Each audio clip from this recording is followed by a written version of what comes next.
B! Get ready with me. Today is the very exciting day mga B. Sinasabi ko sa inyo mga B, OMG! Ang saya nitong feeling, yung susundin mo yung loved ones mo dito sa airport para makasama nyo na ang isa't isa. Watch this mga B!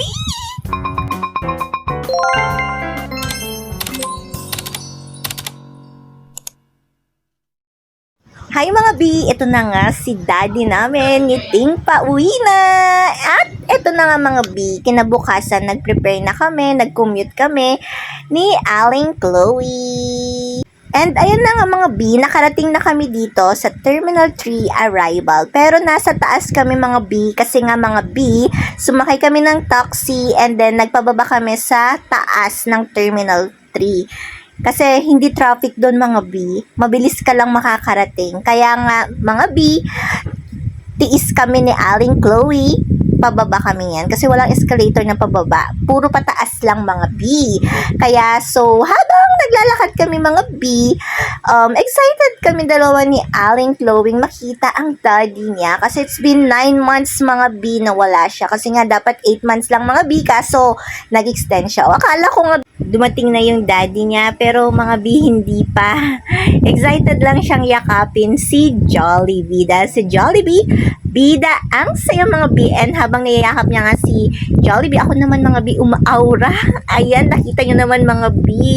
And tinawag ko na nga siya mga B dahil sinabi ko sa kanya na hindi si Jollibee ang pinunta namin sa Terminal 3. And ayun nga mga B, naglalakad kami ngayon yan and napatakbo siya ulit dahil nakakita siya ng flower. O ayan mga B, nasa flower shops siya ngayon mga B. And ayan na nga mga B, tinawag ko siya ulit mga B para maglakad kami. And habang naglalakad nga kami mga B, ayan, nakarating na kami dito sa international arrival. O ayan mga B, umaura-aura ulit kami mga B while waiting kasi ang tagal, almost 1 hour kami naghintay dito ni Aling Chloe nang nakatayo kasi wala naman upuan dyan banda. And gusto namin dito mga B kasi para makita namin nga agad yung daddy niya.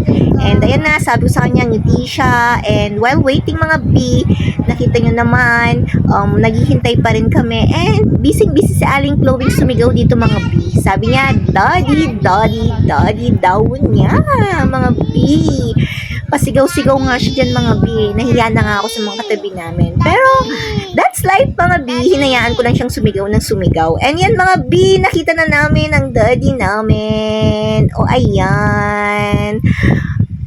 Happy family! Thank you Lord! Mommy Riz! Thank you for watching!